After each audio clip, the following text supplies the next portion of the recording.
Here we are back again. This is Odon LaFontaine, my good friend from France. How are you doing, Odon? Good to have you back again. Listen, you've already put up 3 videos, and they've done very well, Odon. I think your videos have gone faster with more views than anybody else I brought on board from an initial introduction. Because you're new to our channel, you're new to a lot of my viewers. Some of my viewers have seen you on other channels, certainly on Mel's Sneakers Corner, and it's so good to have you bring in your background, your French background, but you've been working on this for 12 years, so there's an awful lot of experience.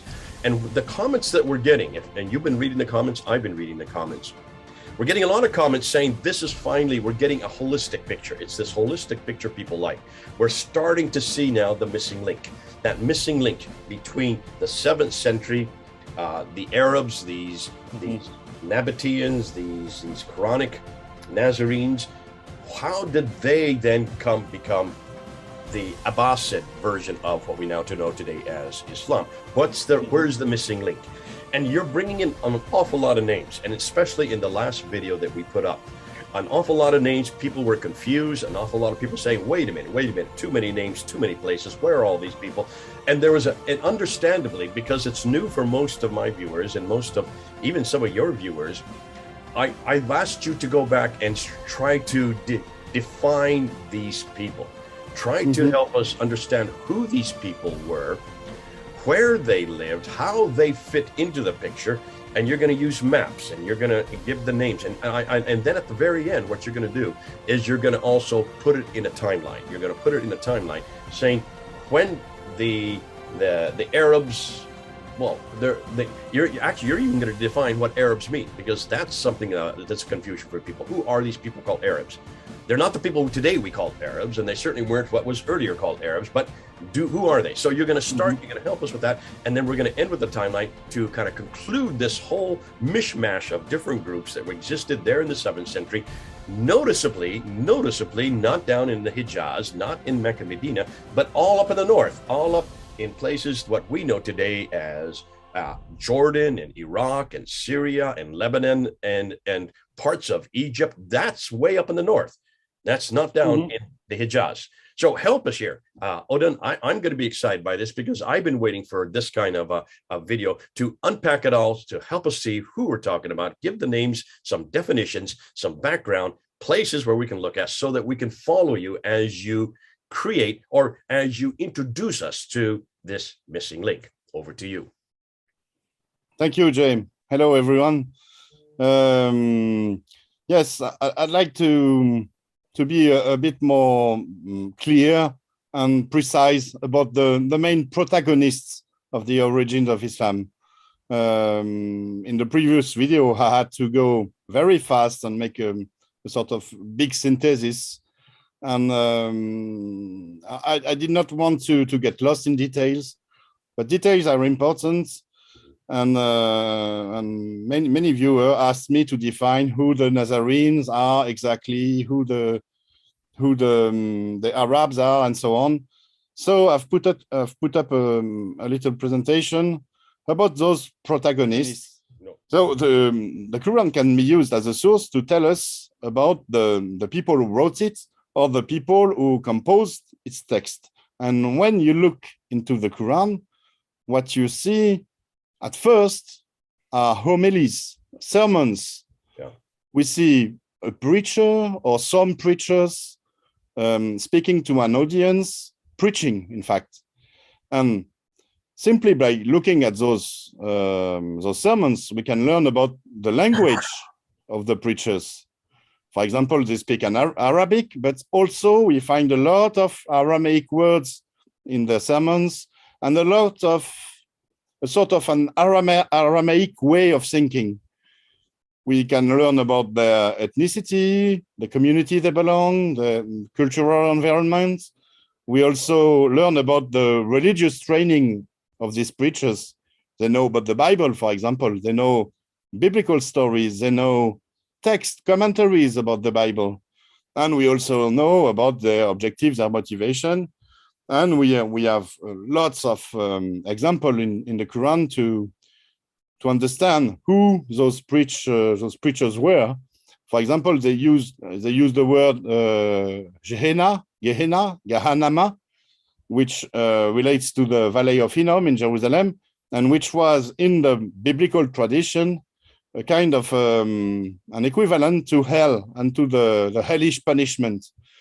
And we see this word a lot in the Quran. 76 times it is used in the Quran, which means that the preachers knew about these words, so they had a sort of biblical background, a biblical training. They knew about it. And there are lots of other experiences like this, lots of other words and examples like this in the Quran. And we learn a lot about the preachers this way. We also learn a lot about the audience that the preachers are speaking to. They understand the sermons.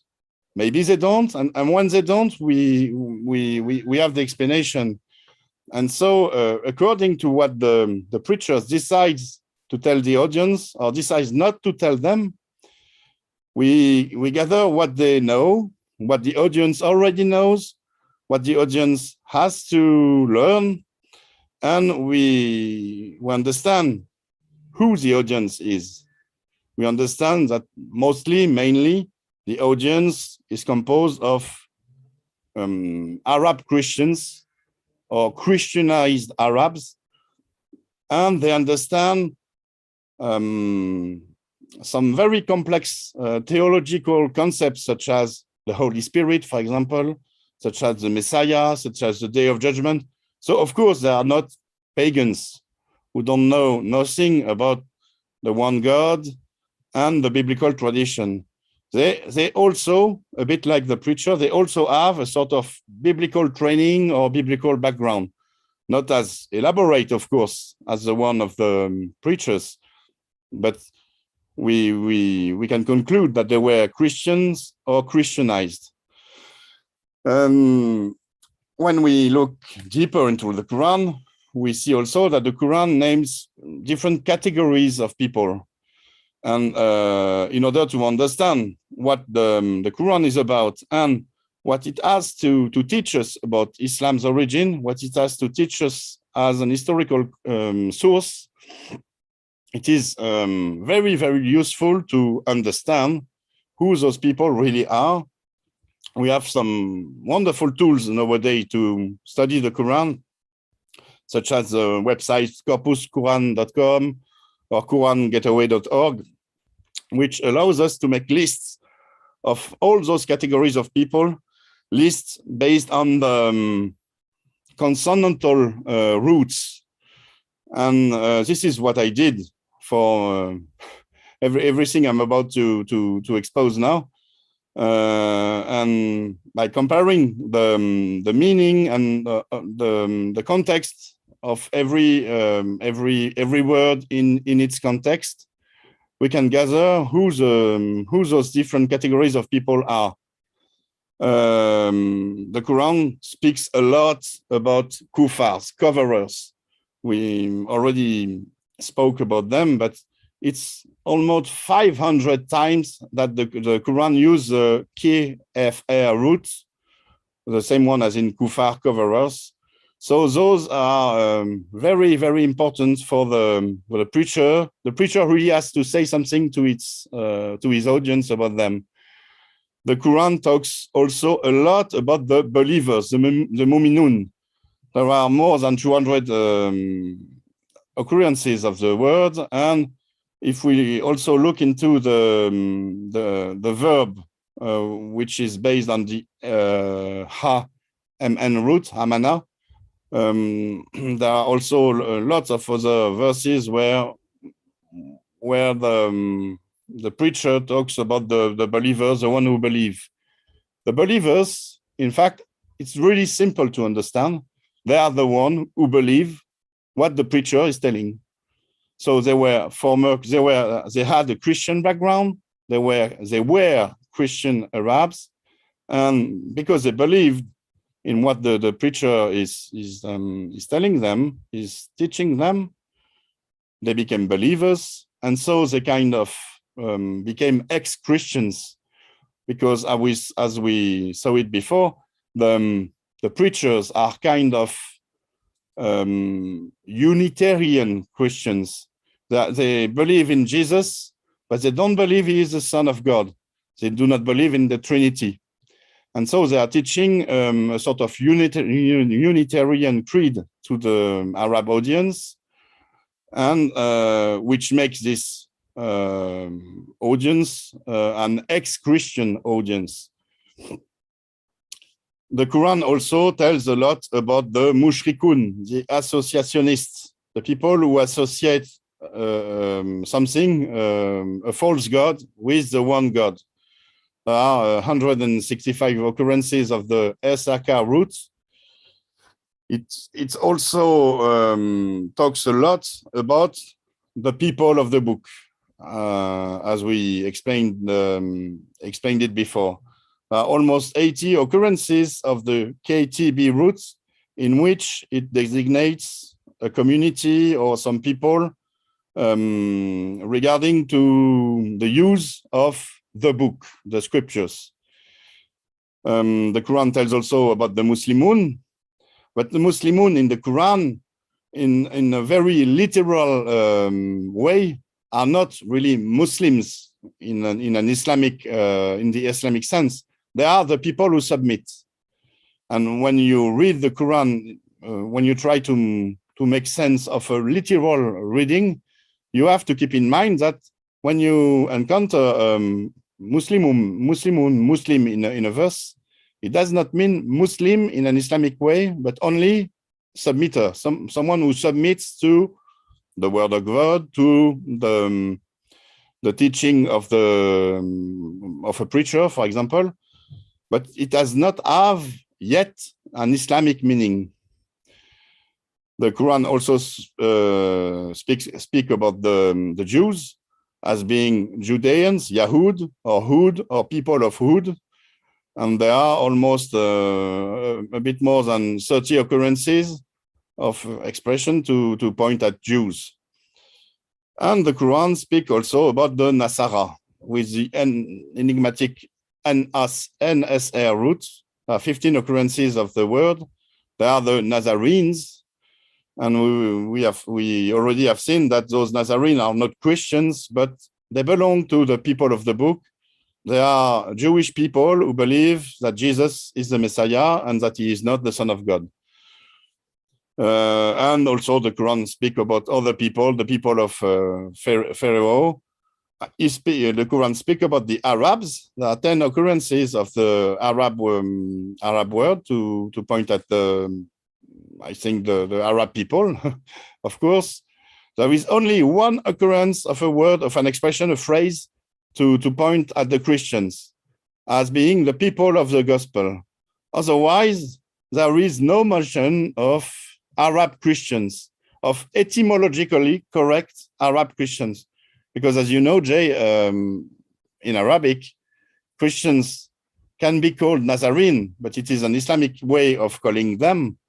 But the Arab Christians call themselves Masih, people of the Messiah, people of the Masih. This is their real name, and it is nowhere to be found in the Quran.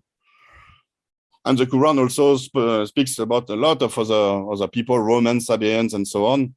They are not very important for study here. I would want at first to focus on the Arabs, because there has been a lot of question about the Arabs. You see, in the 7th century, of course, there were Arabs, but they were not a nation yet. And in the external sources outside of the Quran, you scarcely find a mention to Arabs. Those people are named Saracen, which means those who live under tents. Lots of Syriac sources speak about the Tagayes, which are Arab people from a specific tribe in northern Mesopotamia, the tribe of Tai. They also are called with religious denominations as Hagarines, sons of Hagar. Hagar is the servant of Abraham and the mother of Ishmael, which in the Jewish tradition and a tradition which has passed on to the Arab. Ismail is supposed to be a kind of patriarch, grandfather to the Arabs, and so the Arabs were also called Ishmaelites. And we see some other denomination in the Quran. The Mujahihun one is a very interesting one. They pertains to the event of the 7th century, which gave birth to Islam, of course. But one could ask whether the Hagarin word could be a kind of deformation of Muhajirun. I know that some scholar worked on this, and of course there is the Arab denomination mainly for the Bedouin, the nomadic people. But at the time of the 7th century, some Arab, of course, remain nomadic people, but a large part of the Arabs settled and became farmers, fishermen, lived in villages, even in small cities, and the Arabs, the nomadic Arabs, were mostly traders, merchants, and they dwelled along the trade route of the Middle East. So you see, there was no. The Arabs were a bit everywhere in the Middle East. They were not only settled in Arabia, but also in Mesopotamia, also in Egypt a bit, all along the trade routes. Because this is what merchants do. They had the caravanserai, so some kind of post stations. And the trade route was very developed. The main trade route was the Silk Road, of course, from China, which arrived in Babylon, crossed the Syrian desert, and here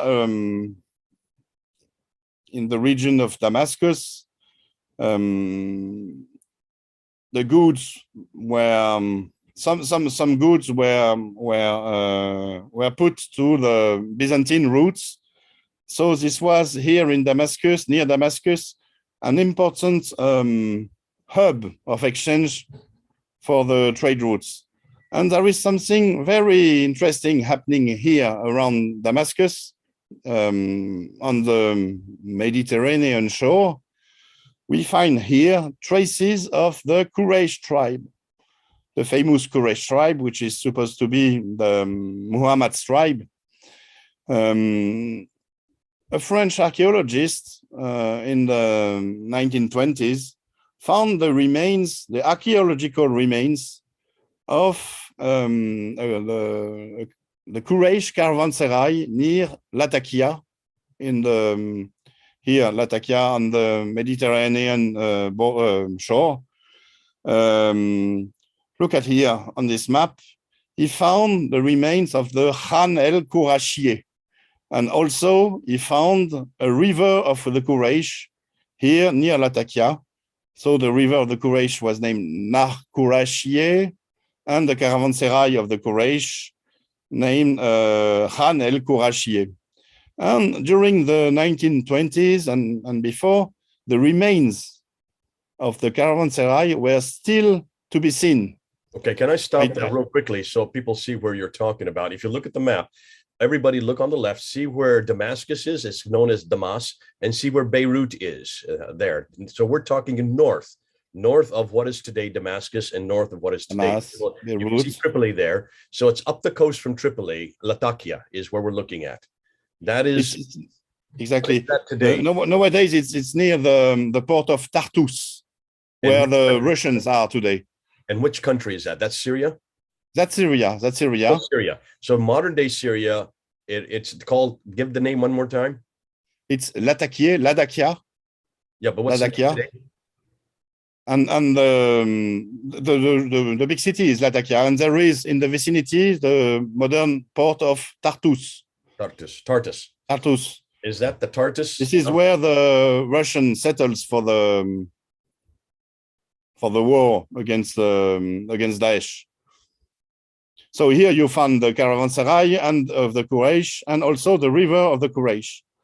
And this is not an invention. For example, in those very old maps from the 19th century, you also find the Ras Qurash, the river, the Quraysh river. So I think this one is from 1843, and I found also another one from an American one. The former one was a British one. This one is from 1851, and also here the Ras Qurash is still to be found. So near Latakia.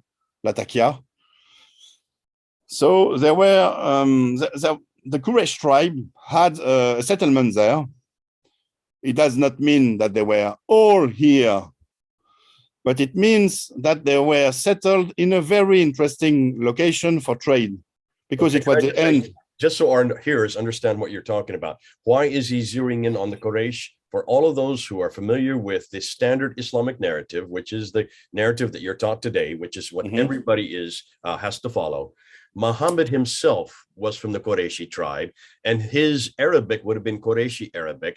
And when Uthman, the third caliph, in 652, eradicated and burnt all the other Qurans that disagreed with the Qurayshi dialect. So the Qurayshi dialect is the dialect that only existed according to the standard Islamic narrative way down in what is today Mecca and Medina, the Hijaz. So that is the dialect, according to the standard Islamic narrative from the 9th century, that is the dialect of Muhammad's own family. So therefore, the original Quran would have been the Qurayshi Quran. And that is why this is one reason why Odon is bringing this up. Almost everything we have been finding that is important to the standard Islamic narrative that they place way down in Mecca, Medina, what Odon is showing is no. Look at the maps. Go look and see where these places are. This is way up there. There's a river of the Quraysh. These are the family of the Quraysh. They actually existed north of Tripoli, way up in Syria, in the wrong place. Exactly. But this is typical of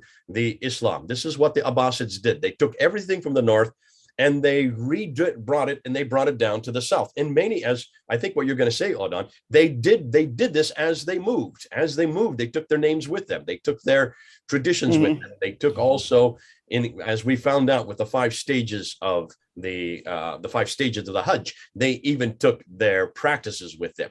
Back to you. Interesting stuff. Love this. There is a thing I want to insist on.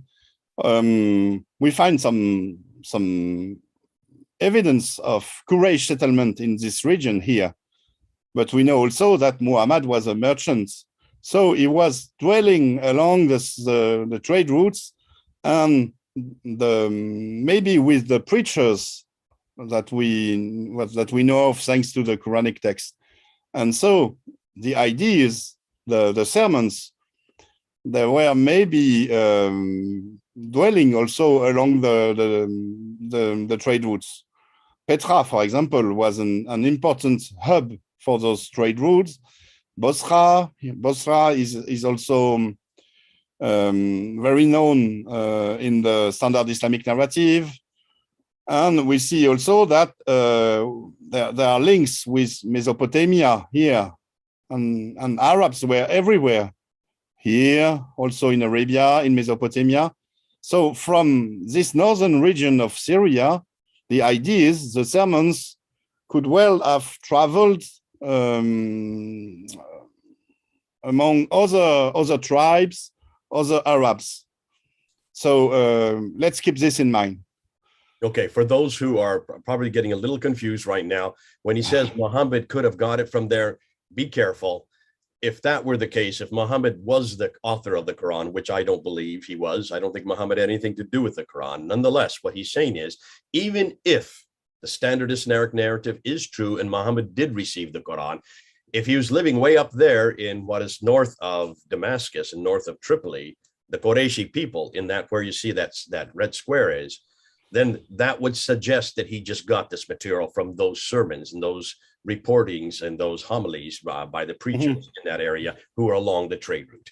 Now, be careful. I know a lot of people are going to jump on you. How dare you see, for example, there are some verses in the Quran, so some sermons from preachers which talk about sweet water, a lake of still water, where fishermen fish fishes and shells, and we don't find this kind of lake here in Arabia. There are no such lake, and there is no such lake around Medina or around Mecca.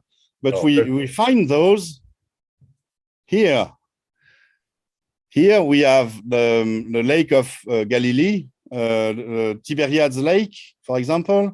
Here in the vicinity of Alep, we also have a very big freshwater lake. And this gives us clues as to where the sermons were preached.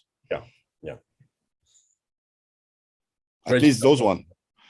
So let's jump to the Kufar. Who are exactly the Kufar? I went a bit fast on it on the previous videos. So let's look a little bit closer at the KFR roots. In the Standard Islamic Narrative, the Kufars are the infidels, the one who reject Islam. They are misbelievers, unbelievers, but literally it does not mean misbeliever or infidel or unbeliever. Literally, it means those who cover, the coverers. And in the Semitic languages, we have exactly the same meaning in Hebrew, Hebraic, and Aramaic. KFR also means cover. For example, in Genesis 6, we see that Noah covers the ark with tar, bitumen. Yes, I think it's tar. And the word which is used here is based on the KFR roots. And it does, so you see, it means something like covering, to cover. But in the Semitic languages, when you have, I think, the first meaning, you always have thereafter derived meanings. So when you cover something, it can mean to cover the fault. So it can mean to forgive. To cover something also means to keep silent, to pass over, to conceal, or even to deny or to apostatize.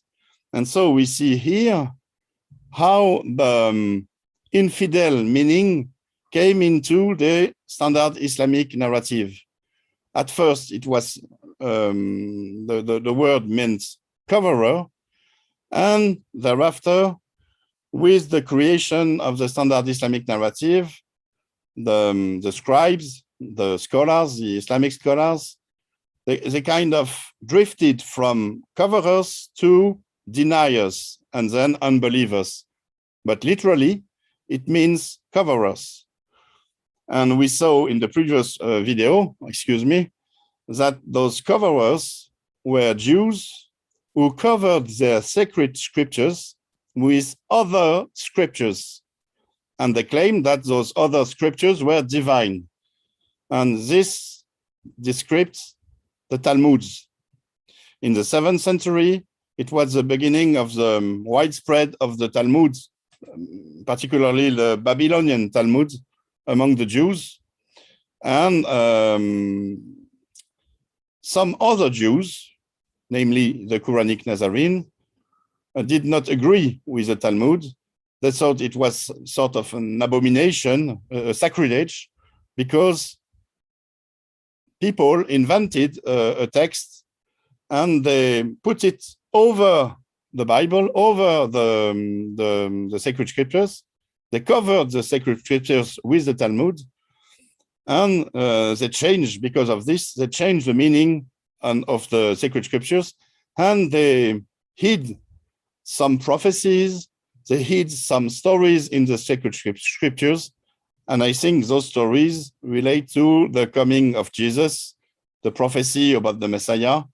And this is what the coverers are accused of in the Quranic text by the preachers. So we were talking about the Kufar. Now let's talk about the mushrikun. The mushrikun are the one, etymologically, they are the one who associate, the one who commit shirk. Shirk is association. The Standard Islamic Narrative tells us that they are supposed to be polytheists, pagan polytheists, who associate their pagan divinities, deities, with the one God. But it cannot work. You see, a pagan, what makes you a pagan is that you are ignorant of the one God. Once you know the one God, you cannot be polytheist. You see, there is a contradiction. A polytheist cannot be a monotheist. So there is something very odd in the Standard Islamic Narrative by calling mushrikun polytheists. They cannot be polytheists, in fact. And if we look into the Jewish tradition, the rabbinical tradition, we find the same word to designate Christians. Basically, in fact, the mushrikun concept is an attack on the Christian faith in the Trinity, in the fact that Jesus is the Son of God. And as a figure of speech, as a derived meaning, it could mean idolatry, but it cannot pertain to paganism, ancient paganism. So the mushrikun we find in the Quran are Christians, in fact. They are the Christian which the preacher won't tell the real name. You see, this is why we don't find Masihi, the real Arabic name of Christian in the Quran, because the Christians are kind of insulted by the preacher, who doesn't want to call them Masihi, because it would mean then that they would be disciples of the Messiah, and he doesn't want to give them credit for this, so he calls them mushrikun. It's a bit like the Jews during the 1st, 2nd, 3rd century who refused to recognize Jesus as the Messiah. They are the name for the other Jews who became Christian and who recognized Jesus as the Messiah. They did not want to call them Christians or Mashaun in Aramaic or in Hebrew, in Hebraic, because it will give them credit for being the disciple of the Messiah. They didn't want to call them this name, so they invented the name Notzrim, Natsaraya, which doesn't contain the name Messiah, and so they do not give credit to the Christian for following the true Messiah. Could you say that, Odon, the verse then, if this mushrikun really is a term for Christians or Trinitarian, those who believe that Jesus is God, would you say then that chapter 9, verse 5, the sword verse, slay the mushrikun wherever ye find them, besiege them, lay in wait with them for every kind of ambush, that is directed towards Christians? I think it's directed toward Christians, but there is something also to take into account. The whole of Surah 9 is very strange. It's in many aspects, it's different from the rest of the Quranic text. When you put all the verses in a timeline, you see something very specific about Surah 9. In Surah 9, the believers have come to the Masjid al-Haram. The Masjid al-Haram has been conquered. And in the Standard Islamic Narrative, it means that the Muhajirun, the first Muslim, have finally come back to Mecca. But in the real history, the actual history, it means it pertains to the conquest of Jerusalem. The real Masjid al-Haram was the Temple Mount. So we are here at the end of the 630s. This is not the same timeline as the previous sermons. And things have changed there because the project to rebuild the temple has been done, but the Messiah did not come. And so things were in motion. The religion was changing due to the failure of the return of the Messiah. The Arabs got rid of their Nazarene preachers, and they started to invent something else, something more. So when you look at the Saber verse, Surah 9, verse 5, it has to be put in this context, the context of the Arabic conquest, the Arab conquest, the beginning of the Arab conquest, and the opposition between the Roman army and the Arab armies. So you see, when you look into the Quran as an historian, when you try to make sense of it, to put it on a timeline, you get an explanation for this bizarre verse, the Saber verse. But I think it relates to the Christian who are named Mushrikun. Right. So, but if you really want to get a final answer about the real meaning of Mushrikun, you just have to do what I did, which is to put on a sheet every verse with the word Mushrikun or the SRK root in it.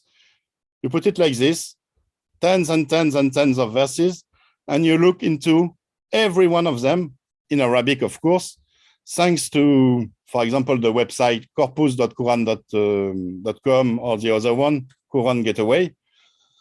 And there you will see that the Christian meaning of the word fits almost every verse, that there is almost no contradiction, maybe for one or two verses.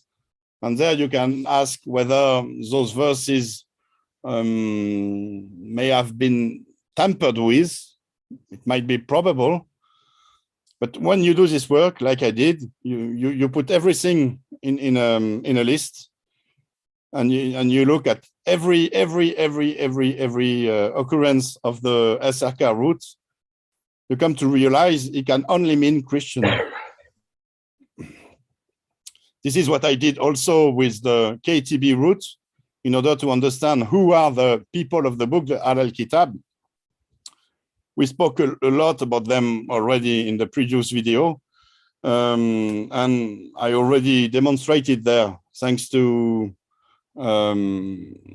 some wise quotations of the Quran, that they are not what the Standard Islamic Narrative tells us. They are not Jews or Christian or Muslims, because those people are supposed to have received a revelation in the form of a sacred scripture. They are only the Jews. They are the people of the scripture. When you really look into it, before Islam, there were only the Jews that were the people of the scripture, who hold their scriptures as a divine revelation from God. Christians are not people of the scriptures. They are people of the Christ. And the scriptures are kind of a revelation, but every Christian knows that the scriptures were written by men. The Christian scriptures were written by men, but they are not like the Moses tablets. And so the Christian cannot be people of the scripture, people of the book. Besides, when we look into the etymology of kitab, the KTB roots, a kitab is not a book per se. A kitab is what has been put into writing, what has been prescribed, what has been ordained. And this is the exact sense of the word Torah in Hebraic. The Torah is what has been prescribed. This is the law. And we see also that there is one occurrence of the expression people of the gospel. People of the gospel. So there is a way to call Christians other than people of the book, people of the gospel, which could fit. So why call Christian people of the book, when you have already a phrase for them, people of the gospel, I think so that the people of the book are Jews, and mostly only Jews. And this is what I gathered from the study of all the occurrences of the expression people, the phrase people of the book in the Quran, and also all the other occurrences of the word kitab in the Quran. So it was a tedious work, but a very fruitful one, because you really get to understand what the Quran is about. Let's get now to the Nazarenes. There have been a lot of questions and comments about the Nazarene. Who are they exactly? We see then that the Quranic texts speak about the Nazarenes. There are 15 occurrences of the Nasara or Nasrani word, and they are supposed to be Christians according to the Standard Islamic Narrative. But etymologically, this is not correct. Nasara, if you look into the Arabic meaning of the NSR word, it means to help, to support, to protect. And so this does not fit at all a Christian meaning. Nasara must mean something else. And the linguists who have worked the question, such as Robert Kerr, for example, they understood that the word Nasara is not an Arabic word, but it comes from the Aramaic. In Aramaic, we have the Natsaraya word with a tzadeh here, TS, it's tzadeh. And we have the equivalent in Hebraic, Notzri, like I told you before. And from there, I want to show your audience what does Nazarene mean. You see, Natsaraya is a very complex word. The Aramaic root N-C-A means to keep, to watch with care, to protect, to preserve, to conserve. And it is a Semitic language. It has many derived meaning, but it has nothing to do with the Arabic root NSR, which means to help or to support.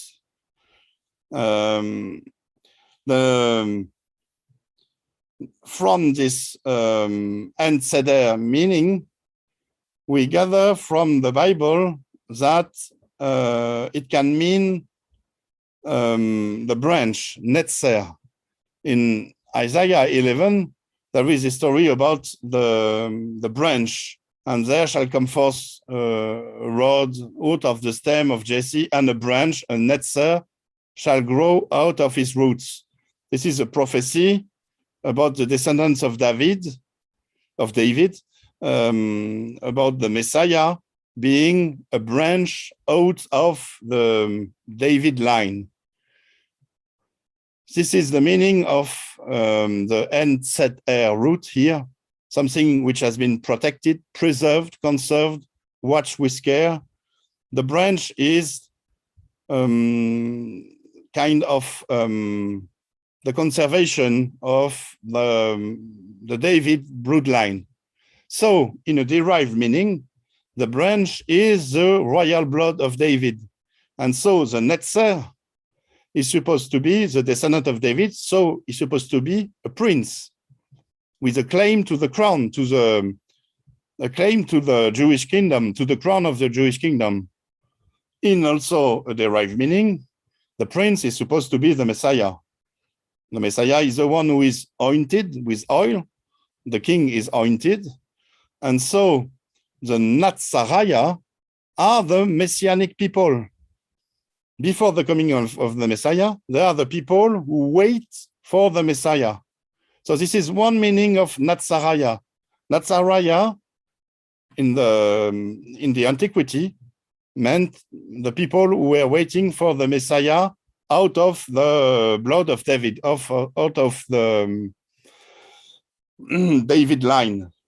And for example, you have this meaning in the name of Jesus and Mary and Joseph village, Nazareth.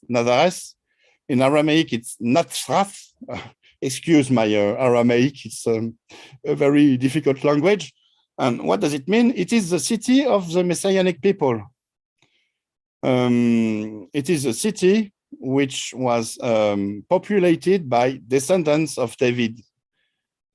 It was the city from which the people who believed in Isaiah prophecy were hoping that the Messiah would come.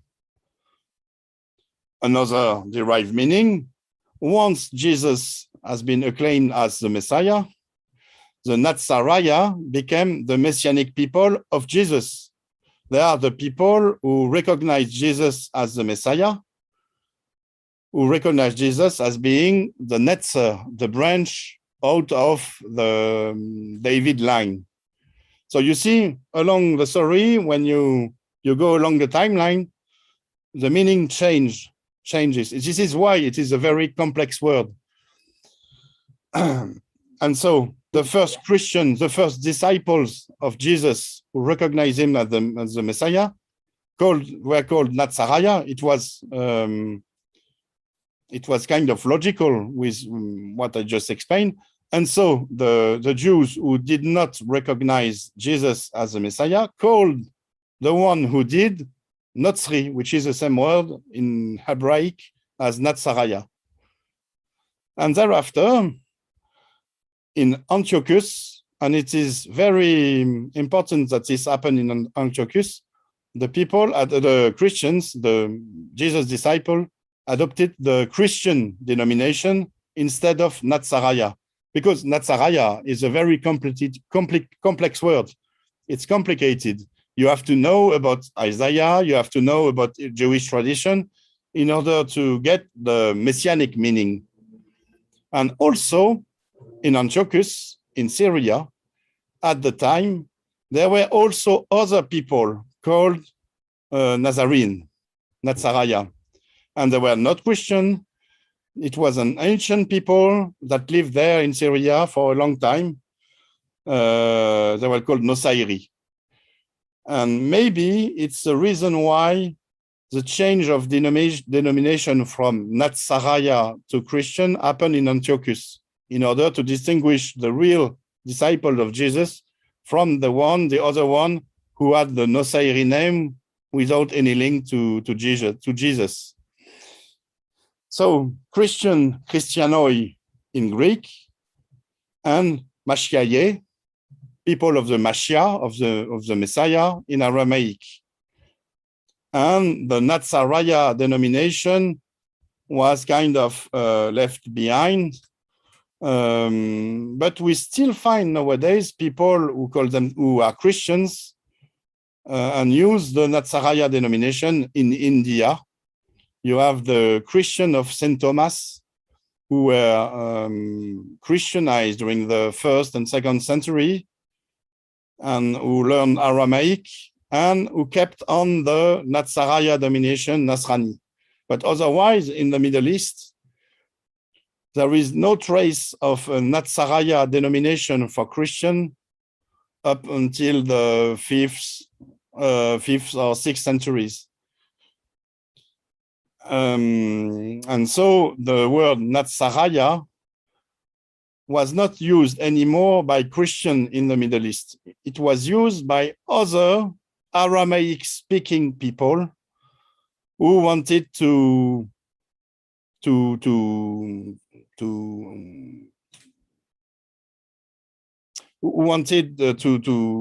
world to know that they were the disciple of the Netzer of Jesus. But they had a strong link to the Jewish tradition. And those people, the Nazarenes of the late antiquity, were described by historians and church fathers and so on, such as Epiphanius or Jerome, who told that those Nazarene people from this time were of Jewish descent, and they accepted Jesus as Israel Messiah in such a way that they do not cease to observe the old law. And so we understand that the one who were still using the Nazarene denomination in the 6th centuries or the 5th century were Jews who recognized Jesus as the Messiah, but who did not want to be called Christians because they did not share the Christian creed. They kept on the old law. They kept on abiding by Moses' law, by the Torah. And those people, the Nazarenes, there were many groups, but small groups. There were cults, very small sects, in fact. So this is the meaning of the Nazarene word. And we happen to find this word, this exact same word, in the Quranic text as Nasara. And from here, we can gather that the Quranic Nazarene might have something in common with those Nazarene we spoke about, those Nazarene from late antiquity, that maybe the Quranic Nazarene are a part of those Nazarenes from old, that they are a very, very small group of Jews who accepted Jesus as the Messiah, but did not want to become Christian, refused to see him as the Son of God, and kept on the Torah. So this is what I gathered from the study of the Quranic text. We saw this already on previous video, Jay. There were some 15 occurrences of the word Nazarene in the Quran, and you have to do the work, such as I did with Kufar and so on, and people of the book. And so I've done it also with Nazarene. And we get it from the Quranic text that the Quranic Nazarene, the Nasaras, are those Jews who recognize Jesus as the Messiah and so on. So there were a small Jewish group that believed in Jesus as a political Messiah, kept on Moses' law. They opposed both the Christian and the other Jews, mostly rabbinical or Talmudic Jews. And we saw that those Nazarene from the Quranic text formed an alliance with some Christian Arabs, the one that are called the believers in the Quran, so ex-Christian. They told them their creed and their expectations that Jesus would come back on earth, what he was to come back physically with his body on earth. So this is not the Christian creed. And that Jesus was to lead the armies of the Nazarenes and the believers to establish God's reign on earth. This is what the sermons of the Quranic texts are about. It's all about Judgment Day, the establishing of God's reign, Amr Allah, and the goal, the mean to have Jesus come back was to take Jerusalem, to rebuild its temple, to resume the Moses religion there, the sacrifice and so on, so to have an altar, to come back to the old Moses religion that was, and the old rituals that took place at the Jerusalem temple and who were interrupted due to the destruction of the temple during the 1st century by the Romans. So those people thought that with coming back to the old religion, with coming back to the true Jewish religion, things would get back in order, and Jesus will come back to fulfill his mission. Because during the 1st century, he was prevented from fulfilling his mission of establishing God's reign, because the temple at this time was corrupted and because bad Jews reigned over Jerusalem and the temple. So this alliance of Quranic Nazarenes and Arab believers, the Muhajirun, took Jerusalem at the end of the 30s. They rebuilt the temple there. We have lots of sources who tell us so, but the Messiah did not come back, leading to the breaking of the alliance and to a cascade of events that will give birth to Islam. We will see this, I think, in another video. Odon, can you go back to that slide? Of course. Right. I think what a lot of people are questioning is why you call them Quranic Nazarenes. Why that term Quranic? That's your term, right? That's not a term. You created that term, and you've also called it Quranic believers. You created that. That's Odon's term. Exactly, because by doing so, I intend to point that the proof of what I am saying is in the Quran. The proof of the existence of these Nazarene people is the Quran, and that it is the Quran itself, the Quranic text, that defines those people. Okay. You see, there is... everybody, are you hearing that? What he is not saying that this is a term that was well known in the 7th century. There is no people called Quranic Nazarenes in the 7th century. This is what Odon is calling them. Are you all fair? I think that may have caused a lot of people of confusion, because what I hear in a lot of the comments is there was no Quran. How can they didn't have a term Quranic Nazarenes. We don't see that written in any text. Why is Odon referring to these Quranic Nazarenes? So that is your term to suggest what the Quran is saying is happening in this. These are the people that Quran is referring to. Okay. You see, Jay, when you look into the Quran, you find the Nasara word. Yeah. So you're saying, hey, of course, those are Nazarenes. But when you speak about Nazarene, then you come back to the history and the very complex meaning of the Nazarene word. So are those Nazarene from the 5th centuries group, or from the 1st century, or from the antiquity? Yeah. And we get lost in those details, and we don't get the point. The point is that the Quran, the Quranic text, as an historical source, defines a small group of Jews who call themselves Nazarenes and who formed an alliance with Christian Arabs and so on. And I used the phrase Quranic Nazarenes to point exactly at this. We have the proof of the existence of the Nazarene in the Quran. They exist. And we have very strong evidence in the Quran to ascertain, to found their existence. You see, I have published my first work in 2014. I have received a lot of critics of people telling me, you don't have material enough to justify the existence of Nazarene. All we have are very ancient sources from the 5th century, the 4th century. We have nothing from the 7th century. Yet we have the Quranic text. So the Quranic text as a whole is not as a whole 7th century text, but lots of it comes from the 7th century. And so we have a 7th century evidence of the existence of those Nazarenes. This is why I call them Quranic Nazarenes. Okay, thank you. And about those Nazarenes, we have some, it's not evidence, but we have some clues in the literature from the 1st centuries, from the late antiquity. We have some clues about who they were, about where they might have come from.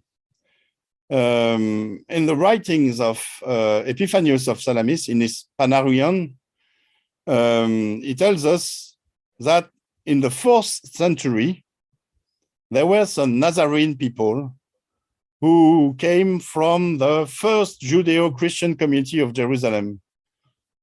He tells us that during the events relating to the Roman siege of Jerusalem in 66, 67, 68, the Roman let the non-fighters, the people who didn't want to fight them, they let them flee Jerusalem. And so the first Judeo-Christian community in Jerusalem, under the authority of James, the brother of Jesus, or cousin of Jesus, this first community fled Jerusalem and took refuge in the northeast of Jerusalem. And after the Roman victory, after the destruction of the temple in 70, they came back to Jerusalem and they resettled there. But some of them did not want to come back. Some of them stayed behind and parted from this first Christian community. And those were the stem, the origin of the Nazarenes we are speaking about. Epiphanius tells us that they fled to Pella. Pella, it's here. They also fled to the Perea region, which is Transjordan, the east of the Jordan River here. They fled also and they spread afterwards near the Golan Plateau. Here, I think it's called the Batania region. And Epiphanius also tells us that some of them went to Syria near Aleppo. This was in the 4th century. And this fits what we saw about the Quraysh tribe. Let's really look into René Dussault, the French archaeologist. Let's really look into his work, as Edouard Marie Galès did. And we will see that in this very region where we found the remains of the Quraysh tribe, we also find lots of clues pertaining to the existence of Nazarene people there. Here I rely on onomastic. Onomastic is the science of the places' names. When you really look into it, you see when you give a name to a place, it goes through the centuries, and they are very reliable to find what happened centuries, tens of centuries before. For example, in France, we have lost the Gaulish language. It was an oral tradition. Almost everything is lost, but for names of places which were given during the time of the Gauls, and which passed the centuries up till now. For example, names of river, like the Quraysh tribe, the river of the Quraysh I spoke about. But we have, for example, here the river of the Nazarene, Wadi al-Nasara. We have the Mount of the Nazarene. We have villages and towns which are named with the NSR route. And so this links directly to what Epiphanius of Salamis told in his writings. But furthermore, when you really look into this map, you find other names that are very, very interesting. You find, for example, north of Aleppo, an Abu Kab, very strange name. You also find an Abu Kubais, another strange name. Abu Kubais is also the name of a hill in Mecca nowadays. You find also an Abil Bet Makkah. And you find like this many names that kind of relates to the standard Islamic narrative. And what we can get from it is that the people who created the standard Islamic narrative, they took names from their socio-cultural environment. They take name from the places of the origins. You see, it's a bit like when the Pilgrim Fathers, for example, and all the settlers from Europe came to America. They named the places like New Amsterdam, New York, New Orleans, or, for example, Paris in Texas, because they took name from their socio-cultural environment, from their Weltanschauung. And I guess this is what happened there. We find, thanks to this, we have found a series of clues that shows us where it all started. So, as a conclusion, I want to show you a little diagram, a chart I made to make sense of all of this according to a timeline. In order to describe who the protagonists of the origins of Islam were and how the meaning of their name evolved through the events of the creation of Islam. So we had at first, at the beginning of the 7th century, what I call the time of the covenant, the time of the alliance between the Arabs who were taught by the Quranic Nazarenes. So they were ex-Christians, and they called themselves the believers, and the preachers called themselves the believers. And so there was a covenant between them and the Nasara of the Quran, the Quranic Nazarenes, which are also called by Edouard Marigales Judeo-Nazarenes. And together they formed the community, the Ummah, which was to take Jerusalem and so on and have Jesus come back. They were opposed to the Kuffar, the coverers, who were the rabbinical Jews. And we saw that together, rabbinical Jews and Nazarene Jews form the Jews, the whole of the Jews, the people of the book. And there were also the Christians who were called associationists, mushrikun. And rabbinical Jews and the Christians were the enemies of the believers, the enemies of the Ummah. Odon, before you go on, what's the time period of the time of the covenant? Just give us a date. I just told it. It was at the beginning of the 7th century, so up until the conquest of Jerusalem. So something like till 637. Up until 637, up until the end of the 30s. Okay. Because what happened at the end of the 30s? What happened? Let's pick a date in 640. The covenant was broken. The covenant between 637 up to what time? Here, I'm just talking about the breaking of the covenant. So 640. And okay. It will be 640 up until, I guess, Abdul Malik times and maybe the Abbasid times. So once the covenant has been broken, the Arab believers parted from the Quranic Nazarene. They rejected their former masters in religion. They rejected the preacher who told them that Jesus would come back, and he did not come back. So the Quranic Nazarenes, the Nazarene preachers failed.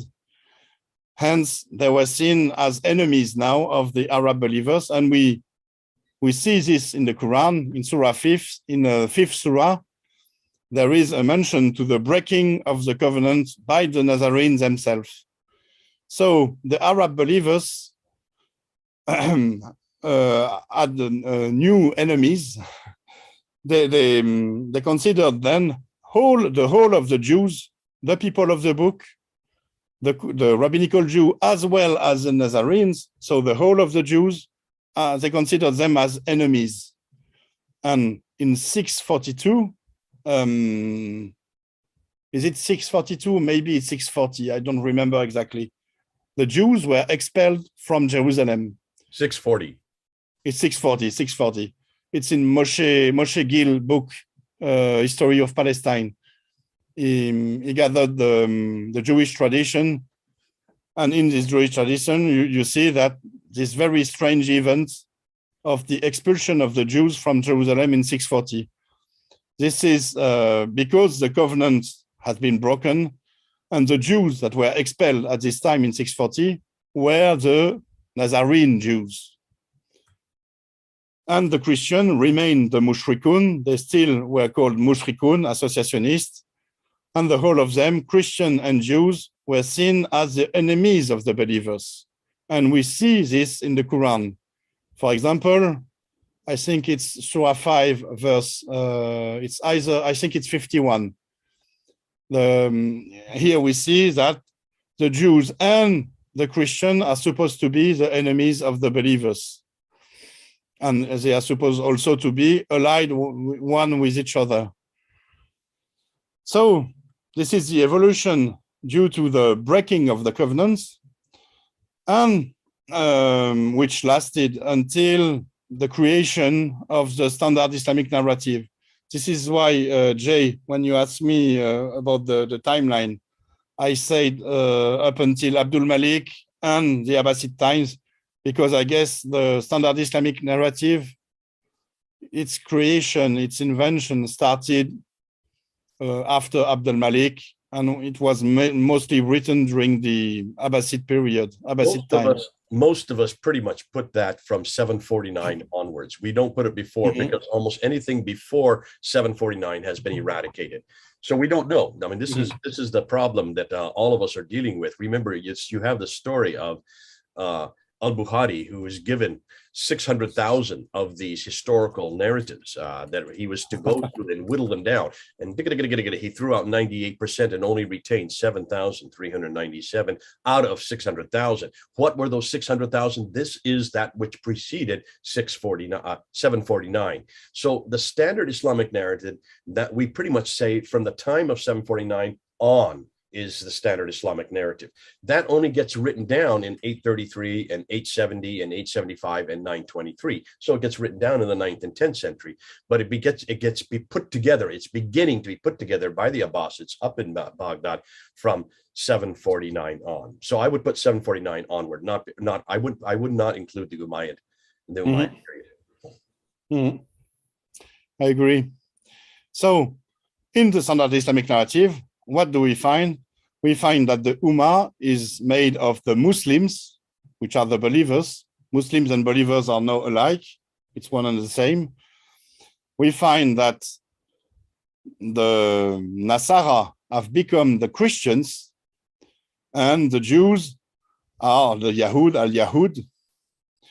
Together, Muslims, Yahud, and Nasara, Christians, they form the people of the book. And this is so a new definition of the people of the book. The people of the book are nowadays a sort of bizarre, odd mix between people of different religion, different creed, different way of behaving with the scriptures, but they are called people of the book nonetheless. And the mushrikuns have become polytheist pagans.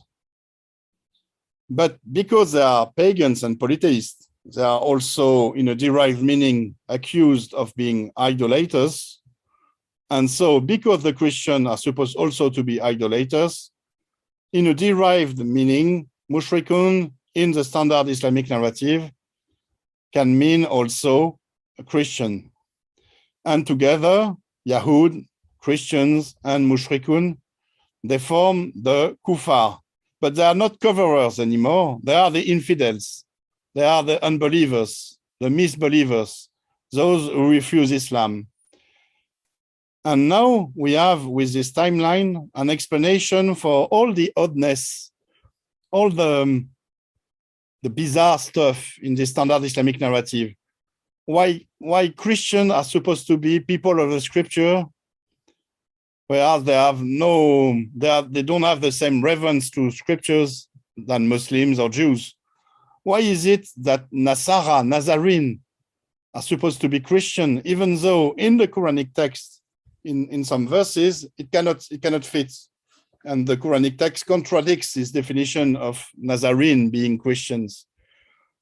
We now have a sort of way to decode the Standard Islamic Narrative and to understand what the Quranic text is really about. If you take this chart, if you take this diagram, you have a sort of new way of reading the Quran with the real meaning of the words. And there you will find that the Quran can make sense, that the Quran describes events from the beginning of the 7th century, that the Quran can even be logical. And so this is an unexpected discovery. Okay, Odon, this is excellent. I mean, you have done what we asked you to do, and you saw from the comments people were getting confused trying to put together who all these people were. So you've done us a favor, and you've done that in just the last 2 days. Thank you so much, and all of us thank you for what you have done, because you realize, and we all realize that for you that you've been working on this for 12 years. So this is all normal stuff for you. This is what this is your bread and butter. And so for you, you go through it so quickly. For the rest of us who are hearing it for the first time, we do need to have some definitions. And you did that, and you said, listen, if we're going to be looking at the historical context, why don't we start with the Quran itself? Let's just start with the Quran, for heaven's sakes, because the Quran does give us a window into what was actually happening. Now, by saying that, you're assuming that the Quran is correct and the Quran actually is putting together what really it was existing in the 7th century. There, you're going to get some pushback on that. Nonetheless, that's a great way to start. It's much earlier than the traditions. And we've asked people, stop and throw away the traditions. We're sick and tired of the standard Islamic narrative. It gets everything wrong. It gets all these names wrong and the places and dates and events wrong. Let's start with the Quran, which did come earlier. We do know the Quran probably, as you and I are agreeing, it was derived from writings from that period. So let's just say that the Quran gets it much better because it's closer to the events that it's referring to. And you start by looking at different people's names. And you talk about, and you say, first of all, if you're going to look at the Quran, understand it's made up of sermons by people who were writing in that time period. And their sermons, take a look at the sermons and look at the people they're referring to. And then you gave a whole list of people that are there, and you showed how many hundreds and tens of times these names come up and up again.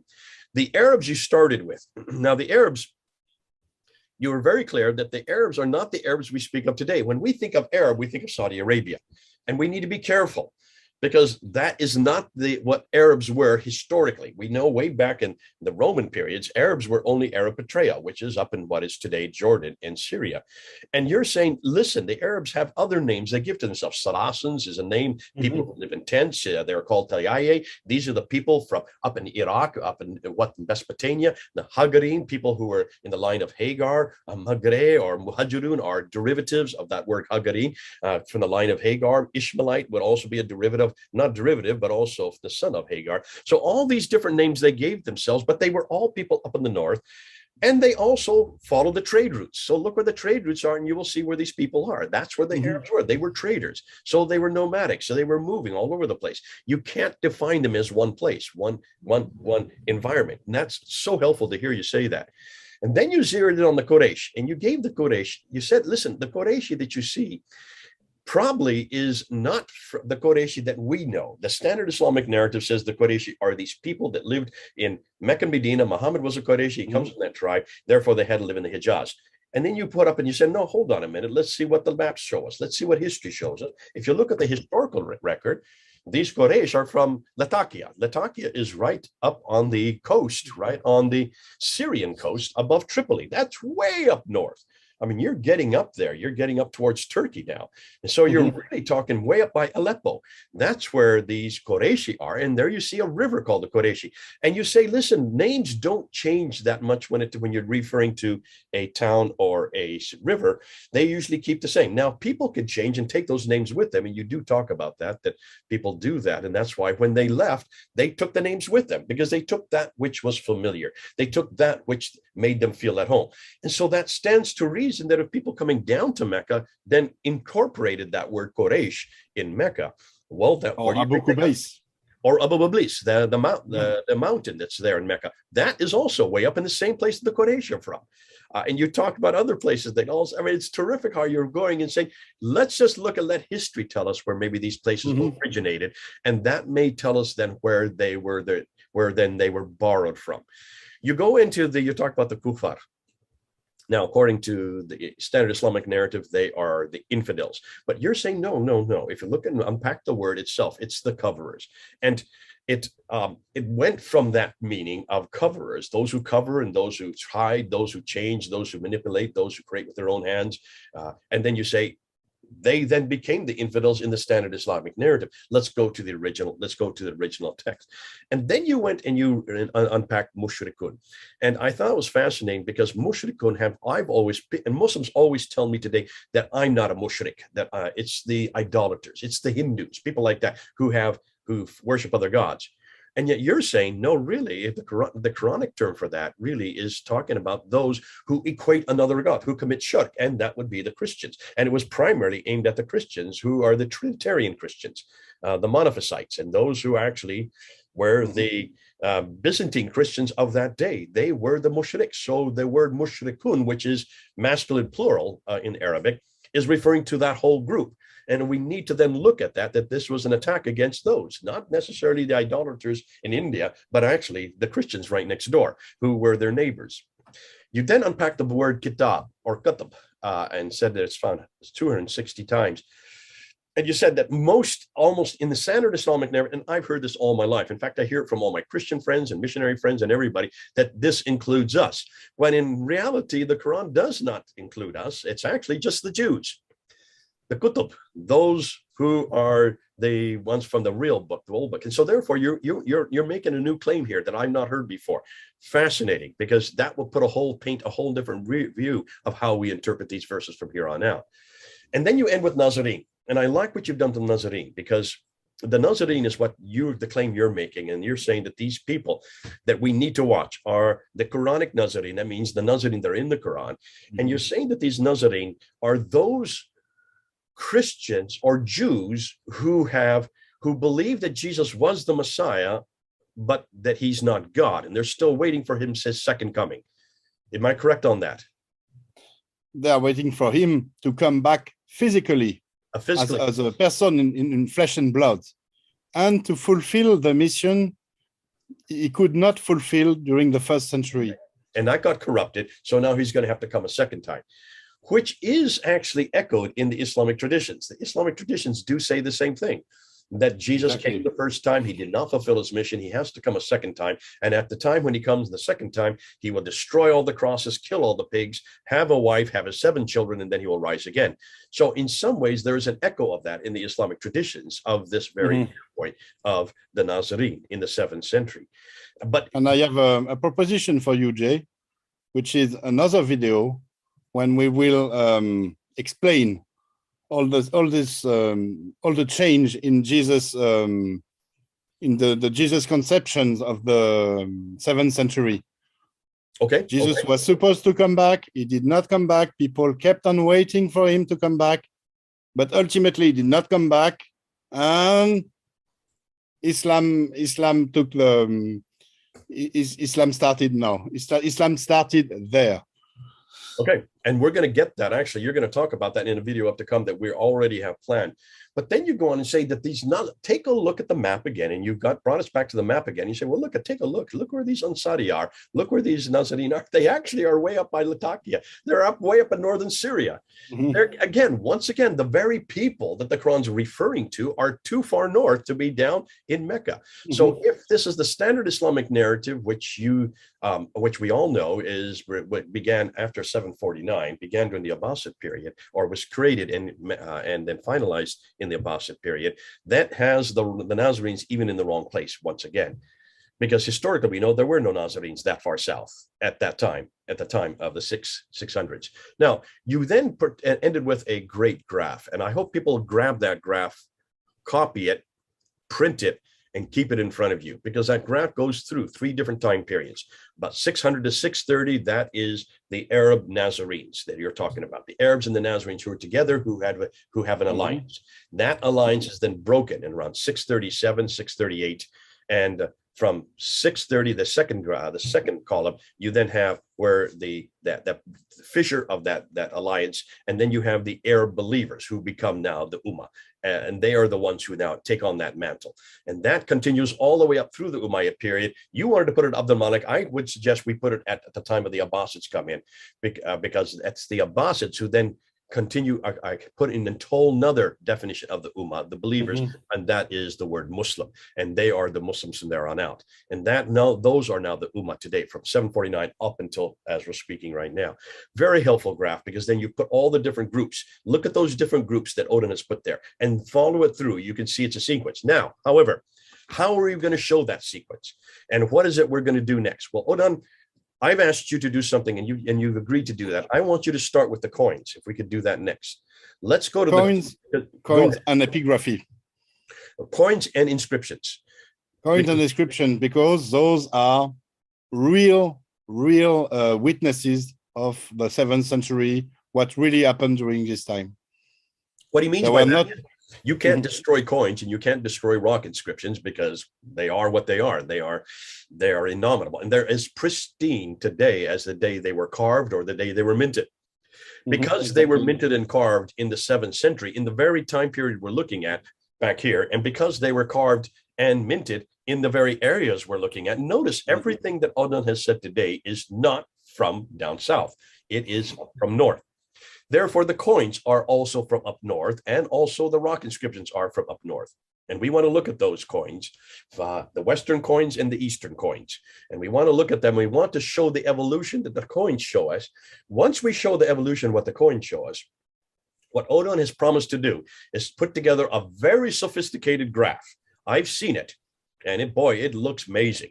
And he's going to show you this graph, and he's going to unpack the whole sequence of how everything happened. And when you see that, then you're going to understand where the Nazarenes are, where the Arabs are, where are these mushrikuns, who are all these people, and what actually is, where is that missing link that we've been looking for? You know, everybody's talking about the missing link. You can't find it in biology, but you can in Islam. And we're going to show you, Odin's going to show you where that missing link is. And it's going to be fun to watch as he unpacks that graph. It is sophisticated, it is intricate, and he'll be using the coins and the inscriptions first to take you along the way. And then when you do that, folks, you will then have the golden, what do I want to say, the golden slipper finally, to understand how Islam really began.